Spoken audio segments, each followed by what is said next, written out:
Hey, this is Steve in Dallas, Texas. It's Saturday morning, my friend, and you are listening to Light Talk. And this is Ellen on the tropical isle of St. Bart's. And today we discuss LDI, pre-viz, and a few other interesting things, all on Light Talk. This is David coming to you from the beautiful Belmont Shore neighborhood of Long Beach, California. And if you don't already know, you are listening to Light Talk, and we are the Lumen Brothers. And sister. You better believe that, Ellen. Welcome back, Ellen. Thank you. And welcome everyone to episode 342. On our way to 500 or bust. Wow. Welcome everybody, and we're all getting excited because LDI is coming up at the end of November, beginning of December, right, Ellen? Isn't it happening then? Absolutely. Yep, right. Absolutely. And we have to come up with some swag. So, hey, Ellen, do you have any idea what we should do this year? I mean, we do these shot glasses every year. We have some stickers we throw out. But, and then last year we had the fezzes. The fez. Well, I don't know. There's some cute beanies with LED lights on the front. Those might be warm for a cold night in December. That's true. We forgot that it may be cold in the desert in December. Right. So, right. Yeah, it could get cold in the evening. Yeah, okay. Well, maybe we'll do like scarves. Light Talk scarves. Cute. I have been checking the weather reports, and it is saying something like mid-60s during the day and low 40s at night. Ooh, bone chilling for me and Ellen really. too. We're tropical people. Could be cold. You know what we could do? We could give away puppies this year. Puppies. Oh, no. No. Grow up into dogs. Yeah, well, that's not the problem. Have you ever seen the people in our audience? Would you trust them taking care of a pet? I'm sorry. That's why we give them pit bull puppies. Pit bulls, okay. Pit bull stuffed animals. Light Talk pit bulls. There you go. I think a scarf is a safer idea.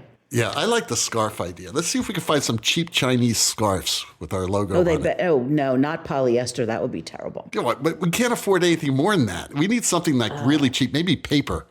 Paper scarves. That'd be nice. Paper? Yeah, paper scarves. They make everything out of paper nowadays. Recycle. I bet you we could get some inexpensive, hardly used funeral home fans. It just says like Dave or Bob or Sally on them. You'll be missed. But it's going to be cold, not hot. You don't want a scarf. Yeah, we don't need it's always hot in the Light Talk podcast room. Oh, okay. We sizzle in there. All right, we are losing sizzle. focus. We're losing focus. Okay. Let's get started. I've heard that Steve has our first question. Yes, he does. Go, Steve. I do, and it came from Evelyn in Chicago, and she writes, when starting the design process, what do you really do at your first group meeting with the director? Good question.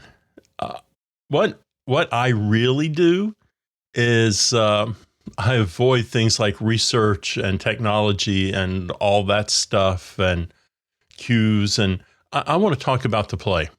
I want to talk with the group, the other designers, and the director about the play. Why are we doing this play? Why does it need to be done right now? What are the important things in this play that we want to really kind of push?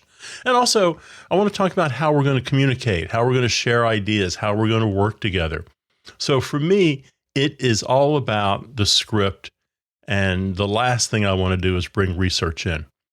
Now, after that first meeting, when I do stuff like this, I want to come back in about 3 days, and then I want to have some research under my arm and start then. But I kind of like to start slowly, don't just rush into it and get ahead of ourselves. Let's figure out what the play is first.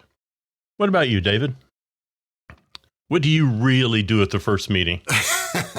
Well, hopefully have a drink or smoke or something like that. I don't know. Usually, the director has a pretty strong point of view of what they want to do with the show. So we listen to the director, and then sometimes it's over a phone call. I mean, sometimes it usually is, matter of fact, the way it works for me, because the director will ask me if I'm available to do a show that he or she has been offered. If I'm available, and I say, yeah, okay, I'm available. And he said, well, I'm doing this Midsummer Night's Dream, and I think it's really relevant because of whatever's happening in the world right now. And this is how I'd like to do it. And they pretty much tell me immediately what their approach will be.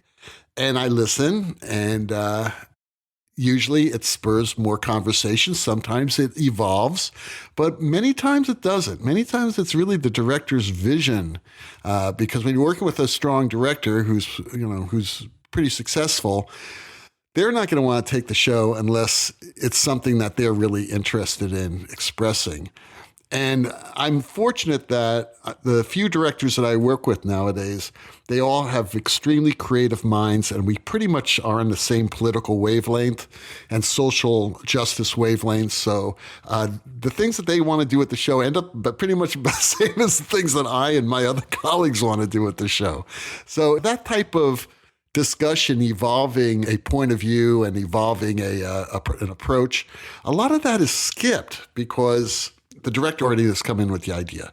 Now, there's a lot of ways you can approach the idea, obviously, and that's really when my colleagues and I, really take, like, instead of let's do this, let's do this with the lighting, let's do this with the set, maybe we should do the whole thing on a circular turntable or whatever.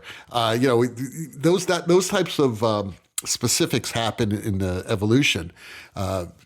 And maybe not from the director, but certainly from the designers. But we're not like searching. We don't have to search that point. Do you guys sit through when the actors do their first, sit around the table and read through the play? Yeah, you want to be there. Even if it's on a Zoom thing, it's nice to hear the actors speak the lines, and because that read through, that table run or whatever you want to call it, is really illuminating. There are some amazing table runs that have been filmed. And one of them that I saw was the cast, I believe it was Breaking Bad, doing, one of their first table read of one of the scripts. And it was amazing. These actors are so good that they bring so much of the character in already because they've been studying, the script, and they're coming up with their own character ideas. So a lot of that is just so illuminating when you have good actors doing that table run. I don't know, Steve, do you get the same sort of thing from a table run? Absolutely. The table run to me is the most important thing right up front.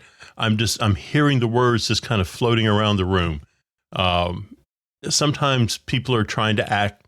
Most of the time they're not. They're just putting the words out there and the language out there.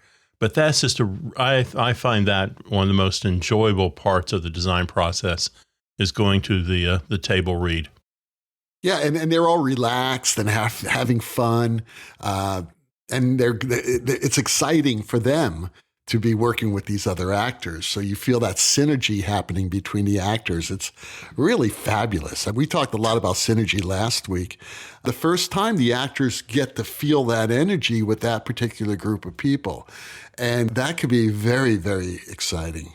And that's why it was interesting watching this Breaking Bad thing and how much fun they were having. It was just, it was really cool. Well, it's also great because it's the first time I'm meeting everyone. Yeah. Yeah. I'm meeting the company, the people I'm going to be working with for the next month. Right.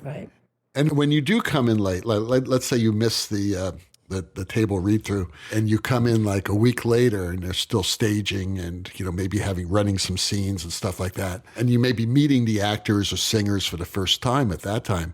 That is really cool, also because here comes some fresh meat coming in, right? Someone new coming in. The lighting director is coming in, or the scene designer is coming in. The director says, "Hey, everybody, I want you to meet David. He's going to be designing our lighting and projections." And everybody goes, "Hey, David, that's so cool. And let's go out, we'll have a dinner together." And it's just such an amazing communal experience, which I wish they did more at school, believe it or not. I just don't understand why students don't do this. And they don't understand how much fun theater can be. I think that's really why we do it, because it's certainly not for the money. So you might as well have some fun and meet people and learn from them. I think that alone is worth it. There you go. Yeah, cool. All right, I have the next question. And John in Georgia asks, "Hello, Lumen Brothers and sister. Hey, how did John know that you were going to be on the show this week, Ellen?" I don't know. Did you call John and say, "Hey, I'm on the show this week"? Don't screw up the Right. Anyway. The intro. The intro.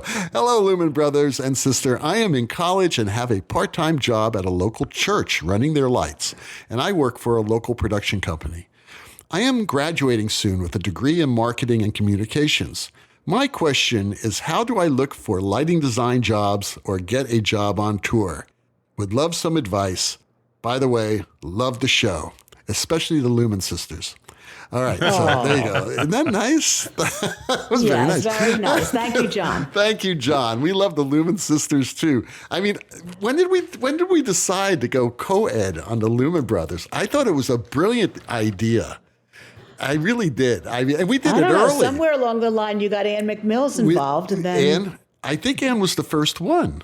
She was. And then we brought you along, and you've been fantastic. And thank you for helping us and being part of the family. But let's get to the question. Well, thank you. I think that you having this background could be extremely helpful. The more you know, the better. In your resume, under special skills, put everything down there that you feel that you know. All the software you know, even if it doesn't pertain to lighting design.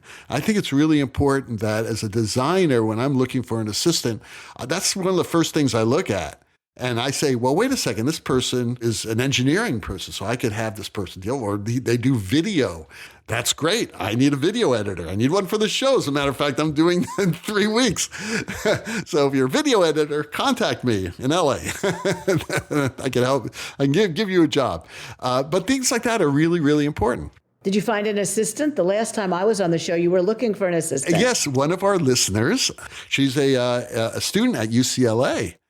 And she contacted me and she said, hey, I'd love to do it. And I had 2 other people contact me too. Great. Yeah, it is great. It is great. And as I explained before, I mentioned this in my class and I had 3 people come up to me and say, hey, yeah, I'd like to shadow you for a day or 2. They can't be an assistant because they can only be there 1 or 2 days, but they're going to learn a lot and they're going to meet people. So that I was very encouraged by that. How about you, Steve? Well, I was looking at the question there, and it says that you're working at a local church and you're working for a production shop. Maybe what you do is you start right there at ground zero, and you kind of start developing your own little design company, and you're successfully doing something at one church. Why not spread out? Why not find 3 or 4 more churches that you could do lighting for? Help them solve problems. You don't have to be on site for everything you're doing. So, I mean, it's not like you've got to be at that church every Sunday. I would expand there. I would talk to the production company you're working with and see if there's a way to move up in the company. What are they actually doing? What is that job going to turn into a year from now? What's your career path there? And that might lead you to a larger company in Atlanta or something up in Nashville. So I would take advantage of where you're working right now to get all the foundational skills you can get. Yeah. And Philip Powers did that. My former assistant and associate, he started his own production company. Now he's got a company. And and Zach is working with him. It's crazy. So I think, why not? That's a great suggestion, Steve. Well, Sean in Newark wants to know the advantages of using pre-viz. Do colleges teach it? And what are the best pre-viz software options? Yes, and yes. Yes, and yes. Okay. Well, yes. Pre-viz is great. Stan is sort of our pre-viz expert. I have done some pre-viz myself, but not as much as Stan has done. And what I can tell you what Stan likes, and actually what I like, is WYSIWYG. I think WYSIWYG is the easiest program to learn. Definitely the easiest. As a matter of fact, that's the program I teach beginning lighting designers on, because the type of computer skills they need to learn it is very minimal. So it's pretty much point and click. Hang a light, drag a light to the pipe, put it there, turn it on, focus it. Very easy. It's a great tool for the beginning lighting student who has never drafted or thought about drafting in 3 dimensions. And let's face it, the way that Steve and I learned how to light was basically in 2 dimensions. And on paper, I'm talking about when you're planning out a light plot. It was 2 dimensions. So you basically had section, you had plan, you have elevation, and if you got real fancy, you got isometric, which wasn't really 3D. It sort of looked 3D. But that was it. And to understand things like angles and if you're going to hit masking and all that, and what happens to the light once it travels and hits something, that was somewhat theoretical. And we had no way to actually figure that out without doing a lot of math. And most people don't like math. Well, it's funny because a lot of students I'm finding cannot visualize the show. They cannot see it in their head. And so they're stuck with pre-viz. And they're trying to, and that's great. But boy, if they don't have pre-viz, it's deer in headlights staring at the stage, wondering what it's going to do. So it's an interesting time where, as you say, we're the people who were the first ones at LDI. We're dying off now, and there's a whole new generation that's embracing the computer, and it's a big dividing point right now in designers. But it's a natural one, I think. Absolutely. Progress is good. Yeah, it's evolution. It's all good. I must tell you, I wish I had the tools that we have now back in the 70s when I was learning this. Well, can you imagine going out to the Sphere and you have no computers and no pre-viz and nothing? You're just trying to do it all with a piece of paper and a pencil and a square. Right. Yeah. And a drafting table with the T-square and the whatever protractors and other weird devices that we used to poke people with. It's a totally different world. And also as a teacher, I must say that if you want to teach someone how to be a lighting designer from scratch, a beginner, like a freshman or sophomore design class, then get WYSIWYG. It really is the best tool to use. And believe me, I'm not a WYSIWYG shill. You know me, I'm a cynic, right? And I'm telling you right now that WYSIWYG is the best tool to teach lighting design. So that's absolute truth from me at least. And I just think it's so great because you see what the light's going to do, if it's going to hit something, how much of a shadow it's going to throw. What about some of these other things like, Carbon for Unreal, which is pre-viz based on the Unreal gaming engine, and there's really modern stuff that's out there. The problem with that, and again, I haven't used it. Again, Stan is the expert in this sort of thing. But from what I understand, it's not as easy to learn for a beginning student. That's what I've heard. Now, things are getting so incredible now because now I'm doing the Bob Bonyol thing now. I'm using AI to help with with my video that I'm doing. And what's really interesting is that is amazingly easy to use. So maybe these other programs are. I don't know. I haven't used them in lighting yet. Which AI program are you using? Well, I'm using MIdJourney. Okay, and MIdJourney is sort of like a community of AI things. And my brother's turned me on to this because my brother is a photographic artist, and he started with MIdJourney last year. I believe Bob uses that too. What's really interesting is that the new version of Photoshop 2024 has AI in it now. So you can do a selection and then put a prompt in, and it searches through the entire Adobe library and finds content for you. So if I want a hillside in Italy, I just say hillside in Italy, and boom, boom. In about 10 seconds, I get 3 different choices. And if I don't like any of the 3, I get 3 more, and I get 3 more. And it saves all of them so that you can actually show a director. And all this content is royalty free. So that's the great thing about it. And then you can obviously adjust the content, like, make it all blue, or, make it cooler at night or whatever, or, continue this mountain range over into this selection. And it does that. That is pretty damn awesome. It really is. And it makes the projection of the content a lot more easier too. It actually, even for just renderings, right? I'm just doing design renderings right now with it in Photoshop and using it for that. So I can have like 30 different backgrounds and show the director, well, how about this hill? How about this hill? How about this hill? How about this hill? Right?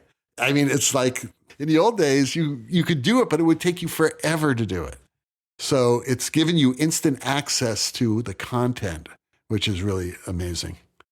I'm not sure Bob is using it in that way. I think his content is all original, but he uses it to enhance the presentation on the stage. Oh yeah, you could do that as well with these programs. I'm not saying that he would do that, but I'm just saying that's what I am doing now, because I just want to get ideas for the type of content I'm using. I'm not saying I may not even use that content, but it's a way that the director can say, oh, wait a second, maybe we should go with this type of style or this artistic style. It's pretty cool. Well, it's interesting because Wendell Harrington, who's sort of the queen of projection design on Broadway, as it were, always calls herself an image junkie.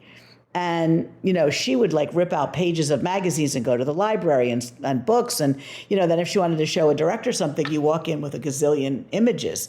And now it's just, there it is. You don't have to go to that library, and you don't have to tear out those pages out of that magazine anymore. Yeah. Those were the days, the card catalog. Remember those? Right. Dewey Decimal System. This is an aside, but my mother was a librarian in a synagogue for probably 35 years. And she typed most of the cards that were in the card catalog. It's about, I don't know, maybe 6 times 3. It's like 18 drawers and there's a lot of cards in there. Well, when my mother retired, they redid the library and they kept the card catalog.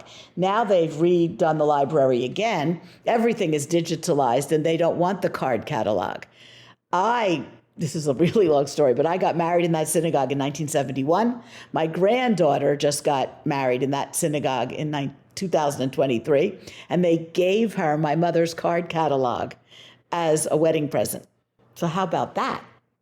That is so cool. You can cut that all out. But that is a true story. That's an amazing story. I just and when think they that's carried awesome. it into the house after the wedding, her husband goes, because they live in Tel Aviv, they're not taking my mother's card catalog to Israel. And Melissa's like, well, I'm not sure I want to keep the cards, but I love the drawers. And I'm like, you have to keep the cards. That's what my mother did. Most of our listeners are not going to know what the hell we're talking about. I know, isn't that funny? So, you are listening to Light Talk with the Lumen Brothers and sister. And Light Talk is sponsored by... From across the mighty Pacific, here comes Pet Sweat of Japan. Pet Sweat of Japan, the company that brought the hungry stagehand the Lampy Yum Yum box featuring butt pudding, the cheese popsicle, and who can forget the ramen noodle hot tub mix? My mouth is watering. Well, the staff have been at it again, and they are excited to introduce the Butter Stick. The name says it all. Just like chapstick, you can carry the Butter Stick in your shirt pocket and no one will be the wiser. Hey, I know what you're thinking. Do I really need the Butter Stick? Let's say the steward has just called the morning break and in the green room a tray of hot, fresh bagels await. Oh no, someone forgot the butter. No problem. You have the Butter Stick. Maybe you're on a work call at the State Fair of Texas and you notice a small problem with the nose of Elvis Presley butter sculpture in the Hall of State. No problem. You have the Butter Stick. Perhaps you are on a wild, romantic evening with your partner and you just remember they go crazy for the sweet taste of butter on your lips. beard, and mustache. Oh, No gross. problem. You have the butter stick. But what do you do when everyone wants to use your butter stick?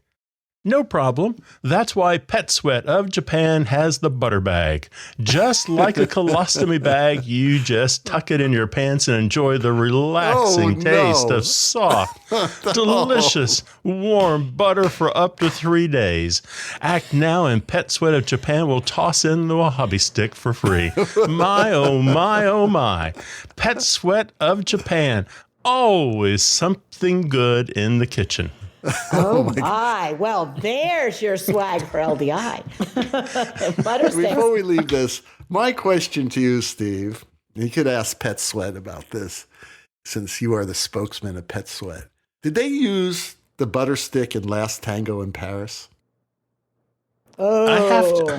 I have to say, I don't think the Japanese want to go there. I don't think. I think that was margarine anyhow. I don't think Marlon Brando was a margarine guy. Nah. Personally, Pure butter all the way. Pure butter. All right, let's get out of this quickly, Ann. All right, and now back to Light Talk.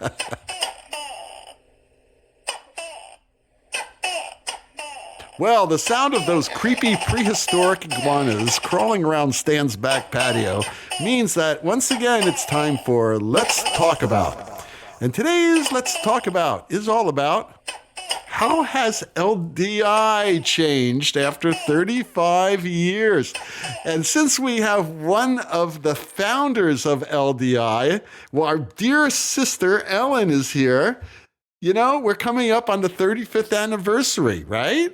That's awesome. Can you believe it? You've been there for 35 years. Can you believe it? 1988, Dallas, Texas. That's right. I was there. I was one of the few people still alive. The Infomart. I know. We didn't even go to a convention center in those days. The founder of LDI, Pat McKay, did not want to deal with unions. So the first couple years we were in, we were in non-union venues, but that didn't last long. But so the first year wasn't even a convention center; it was at the Infomart. Well, we had no idea really. We were not a trade show company. We didn't hire a trade show company. We kind of learned as we were going along.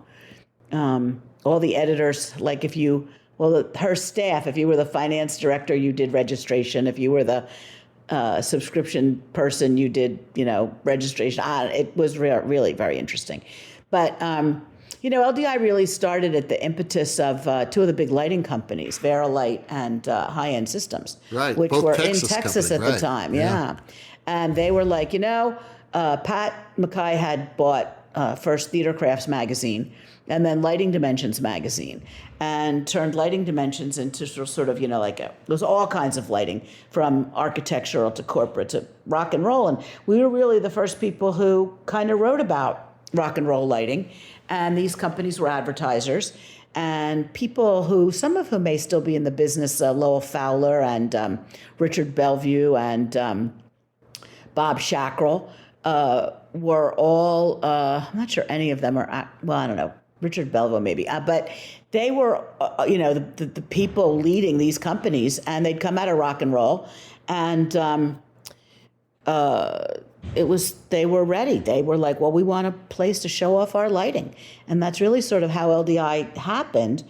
In the first year, we had no idea. There were about 100 booths, and we thought, is anybody going to come to this? And about 3,000 people came, which was really quite amazing.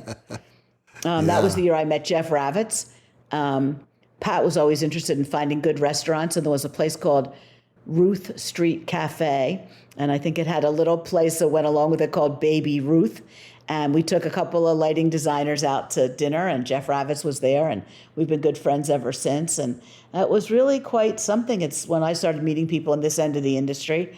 And, over the years, LDI has changed a lot. But I think the real goal of there's I think two real goals there. One is, how do we help the companies in the industry, meet their goals? Like, that's what the show floor is really for. It's like, what can we do to get you your audience? And the other thing is training. And that's what I do, is the conference and all the pro training at LDI. And this year we have expanded that by about 100%. We went from 100 and some sessions to 200 and some sessions.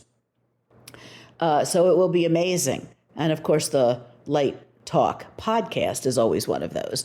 But we started a program a few years ago called Foster the Future, to really get the next generation on board in a very active way. So the Foster the Future includes things like a Young Career Professional badge to our conference program, which costs something in the neighborhood of $150 to $200 instead of $495 to $695. And they get every conference session that they want to go to, except the hands-on training in the Institute, which is individually ticketed. And last year there were about 100 of those young career professionals, which was great. We hope we have about that many again this year. And this year we're going to have a whole sort of career day on Saturday, December 2nd, which is pre-day. And the Foster the Future people will all be invited to that. And we've lined up, you can go on our website and look at, there's a whole long list of things called buzz sessions. And they're 30-minute sessions by industry leaders, everybody from Disney to Meow Wolf to all kinds of places, the Stage Managers Association, IRTA, USITT, all kinds of people. Will be giving little like 30-minute buzz sessions sort of on what kind of careers should you go for today? What was my career path? You know, people from the Tao group, which own all the nightclubs in Vegas, are going to be there because there's so many options out there for kids today. Talk about getting your foot in the door. Right, you know, you go exactly. to these sessions and you give out your business cards. Yeah. So bring a card, even though it seems old-fashioned. I'm not sure giving out a piece of paper with a QR code is really the best solution. But some kind of something where people will, you know, remember you. And we are giving out, I think it's the 4th year of our diversity and design scholarships, which are really intended to bring in people from underrepresented communities. And Roma Flowers, who is a fabulous lighting and projection designer, is the sort of chair of that committee. And we people apply, and we meet with them on Zoom every year and interview them. And they're all wonderful, wonderful candidates. And this year there are 3, 2 in lighting and 1 in sound that are the recipients. And what was interesting this year, it's the first time ever that all 3 of them were high school seniors when they were awarded these scholarships. So we'll sort of follow them through their next 4 years of school. I think one goes to Rider, one goes to Boston University, and one goes to North Carolina, if I remember correctly. And it's been a wonderful, diverse group of people over the past 3 years. And they've almost all come to LDI and been part of what we do there. And Roma also moderates a diversity panel every year. That's been a really, really interesting conversation. This year it's called Committing to Inclusion and Equity. And it's a really important conversation to sort of, you know, figure out how to get more people from these diverse communities active in the industry. So it's pretty exciting for us. We have had a lot of other initiatives. We have a Connections Cafe outside of the hall where people can go for sort of meetups and power hours and all kinds of networking things. We've started something called the LD Innovation League, which is anyone in the industry who's interested can join this group. And last year we did like round tables, and they were like idea 8, like think, okay, so your table is about your exhibitors. What do you want from the show? You are attendees. What do you want from the show? You know, you are, whatever. You're an instructor. What do you want? And it was really interesting to get, most people wanted networking opportunities. How do you meet people? How do you, I don't want to just walk around this show and, not talk to anybody so we've added all these, the buzz sessions and the networking and the power hour and 2 hours every day from 12:30 to 1:30 and 5 to 6 when there are no sessions, only show floor hours, to sort of get everybody back on the floor. 35 years, the show has evolved quite a bit, but I think we still are true to our main goals.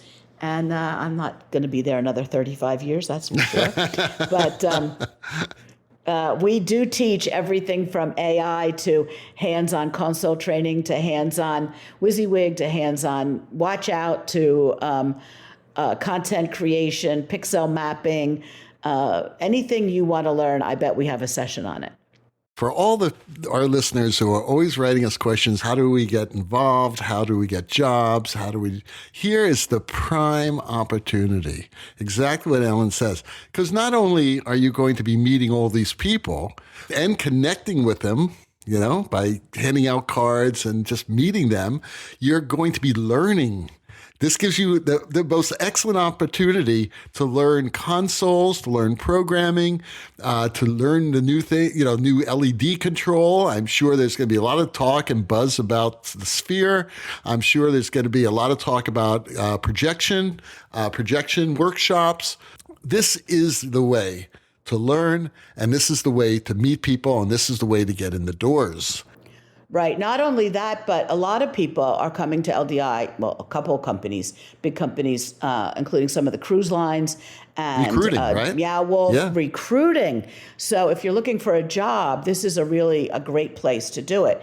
And there's also the portfolio review and the IRDA Design Showcase. Mm-hmm. So there's a lot of ways for people who are in school, getting out of school, looking to go to graduate school, to come to LDI and really meet up with the people that you're going to need to know. And you walk up to a Bob Boniol, or you could go to the Light Talk podcast and walk up to Stan, David, or Steve and say, hey, I want to be your next assistant.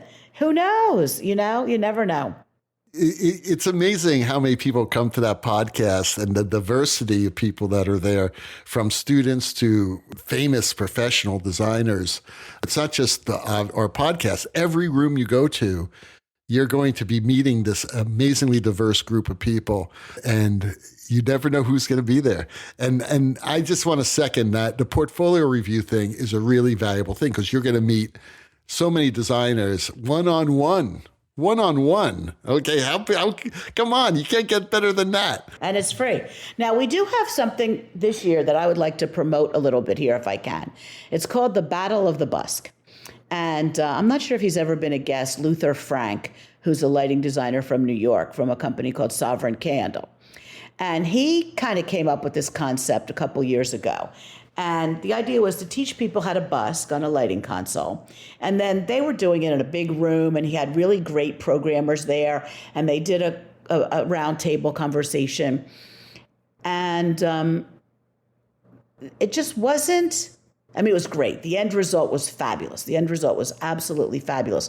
They put on a really great show of all these people busking, and it was terrific. But it didn't really teach people enough. It was sort of a little free range.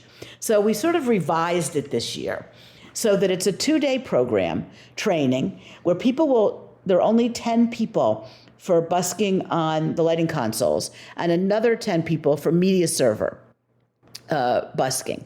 And then those people will come together and they'll have a song or clips from a song, whatever that Luther and the media server people come up with to give them to busk too. And they will combine their lighting and their video, and they will put on these shows. And it's sort of like a little competition, and you'll get to see it at LDI right before our crew up party on Friday night, and again before the award ceremony. Oops, not Friday, Monday. No, Sunday. I'm lost. Sunday, Monday, Tuesday. You see what happens when you change the schedule? Yes, sorry, after 34 years, can't teach old dogs new tricks. Sunday night will be the crew up party. Monday night will be the awards and the busking. So the idea is that there are 5 lighting consoles, 2 people per console, and 5 Pixera media servers, 2 people per media server. And they will be learning on pre-viz for the first 2 days, and then move out into the show, right onto the show floor by the circle bar where this will all take place, and they'll meld their stuff together. So if anyone that's listening is interested in taking part in that, please let me know. Send us a line. And it's a really great, especially the media server side. And Pixera is a really interesting media server that came through A.V. Stumfel, which was a screens company, and now has this media server. And they are not known as the biggest busking console media server out there, which might be Resolume, which came out of the VJ area. But they are putting a lot of new features on this year, and it's becoming a great tool for this kind of thing. So not on the lighting side, but the lighting side, or especially the media server side, if anybody's interested in participating, give me a call. We'll get you in. Pretty cool. Okay, so we're kind of running out of time, but I do want to ask this question because you've been there for 35 years, and you have seen a lot of technology go through, every year, new technology, new technology, new technology. From your point of view, what do you think was the most significant development in the 35 years that you've been there? I know it's hard to pick one. You have to pick one, but can I pick two or three? I mean, there's a couple. It depends what you're looking at. I mean, the moving lights already existed when we started the show. Right. But then there were the things like the Catalyst, which put images in, it's like moving images and media servers. Right. That was certainly a big development. LED lighting was certainly a big development. Wireless DMX was certainly a big development. And now I would say, AI, XR, all the things that are, moving into that augmented reality, artificial intelligence, XR television production. I think we're really on the cusp of, what's next. And I think it kind of it's like a train, like two trains on two tracks, people and technology. And sometimes the people are so far ahead and they're going, oh, if only we had the tools to do that. And then sometimes the technology train goes ahead of you and it's like, oh my God, how do we harness everything that's on that train? And I think that's where we are right now on the cusp of, the train is really taken off, and the really smart people out there they've got tickets in first class. I wonder what Max Keller would think about all this. I remember reading his book many years ago, and Dieter Dorn, who's a European director, wrote the foreword, and he was talking about the key of what drives creativity in our industry. And is it technology or is it the artist? And there's really no answer. It's both. It's exactly what you just said. Right. It's the chicken and the egg, I think. It's the chicken and the egg. And it's sort of a symbiotic type of relationship. And we are fortunate to work in an industry that has that excitement.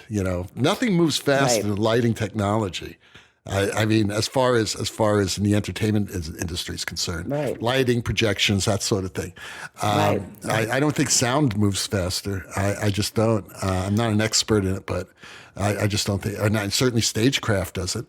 So, they're pretty exciting. So, I'm going to just publicly say thank you, Ellen, for all the years that you've brought this amazing, amazing technology and education to people who don't have access to it. Right. That's a beautiful thing. And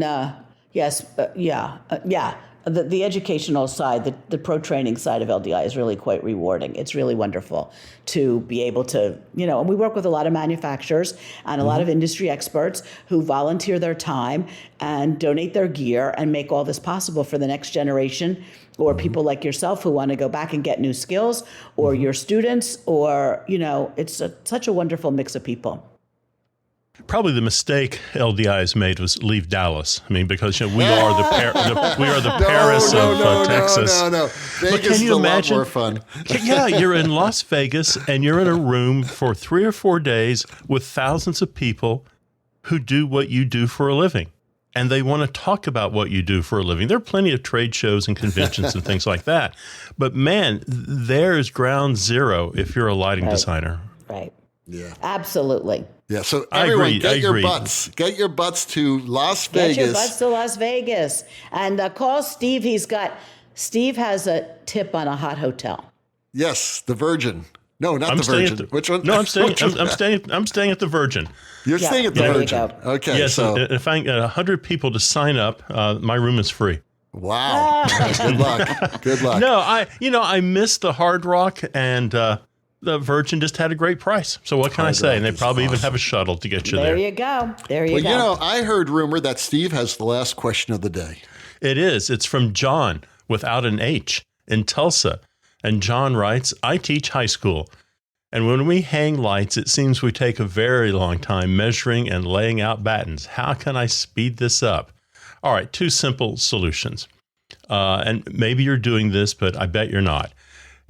Fly your batten in and put 1 foot marks on it. Just measure your batten out, start at center line, 1 foot in both directions. So now you're not having to measure that. Or if you want to be really fancy, you can go down to a company called Uline. They make a big warehouse for industrial size applications. They have disposable sticky tape measure tapes. And so you can get an adhesive back tape in 50-foot lengths. Pop that. 1 left, 1 right. $6, cheap as can be. And all of a sudden, all of your measurements are done for you, so you're not having to mark your pipes all the time, which is probably what's causing you your problem. I have nothing to add. It's hard, when you're trying to reinvent the wheel on every show and with new students all the time. This will take care of it for you. There you go. I saw a crew in Miami do it with light. They actually projected the lighting differences, on the pipe, and they projected it onto the pipe and they hung the lights. You could, John, just go you could just go get you like a paper tape that you would use in a calculator, stuff that's about 2 inches wide, and you sit down in your office and you make out a hanging tape. And it's set right here. It is. There's the 6x9. There's the 6x12. 6x9, 6x12. What are you talking about? That's like, wow. John's old school. 6x9 in a long time. He's in Tulsa. There you go. Reminds me of doing a show in Tulsa with Neil Jampolis. I was assisting him. And I was talking about safety in my class yesterday and how important it is. Safety is always important. And I went to meet the crew. I showed up there in Load-In, and it was during their break, and they were all like on stage hanging around this one boom that was on 2 sawhorses that they were hanging the boom. And I just go to say hi to them, introduce myself, and I walk up to them, and they're cutting cocaine on the lens of one of the lighting fixtures. So I couldn't believe it. No. So I was like, okay, I guess I won't be hanging out on stage very often. Well, with since these we're talking guys. about safety, were they using a matte knife with a retractable blade, or were they just get that close? Okay. I figured I was about 10 feet away when I saw exactly what was happening, literally on the lens of the light that was sticking straight up on the boom. Anyway, so I think that's the end of our show. Shall we end this thing? Shall we end this thing? Yes. Well, the rocking sounds of the Luminoids tell us that once again you've spent another morning listening to our Crazy Light Talk podcast. You can hear our show on just about every podcast site out there. Check out our website at lighttalk.org and be sure to follow us on Facebook and subscribe to our podcast. That way you will not miss a second of Light Talk Insanity. No guarantee is offered regarding the accuracy of any statements or opinions made on this podcast. However, If you do decide to litigate, the Snoot Group with the legal team of Sparks, Burnout, and Chase will defend us until our retirement funds are depleted. Light Talk is written and produced by the Lumen Brothers and Sister, coming to you from Long Beach, St. Bart's, and the Republic of Texas. And be sure to join us next week where we talk about more lighting shenanigans and serve you more of our casserole of nonsense. Light Talk, broadcasting questionable lumen knowledge and humor all around the world. So we'll see you all next Saturday morning. Bye-bye from Light Talk. Bye-bye. Noodles.